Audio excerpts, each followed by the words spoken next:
అకీర్తిం చాపి భూతాని కథయిష్యంతి తే వ్యయాం సంభావితస్య చాకీర్తిః మరణాదతిరిచ్యతే. పద అర్థం చూద్దాం రండి. అకీర్తించ ఆపి, నీకు అవమానాన్ని కూడా, భూతాని కథయిష్యంతి, ప్రజలు చెబుతారు, ప్రచారం చేస్తారు, తే అవ్యయాం, అది నిన్ను శాశ్వతంగా వెంటాడుతుంది. సంభావితస్య చ అకీర్తిః, గౌరవనీయుడైన వాడికి అవమానం మరణాత్ అతిరిచ్యతే, మరణం కంటే ఘోరమైంది.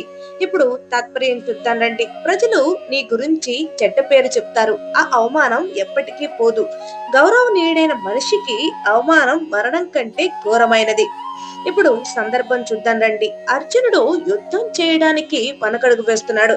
కృష్ణుడు 2వ అధ్యాయం 33వ శ్లోకంలో ధర్మం వదిలేస్తే పాపం వస్తుంది అని చెప్తాడు. ఇక్కడ పాపం మాత్రమే కాదు, నీవు అవమానం పొందుతావు, ఆ అవమానం ఎప్పటికీ పోదు అని వివరిస్తాడు.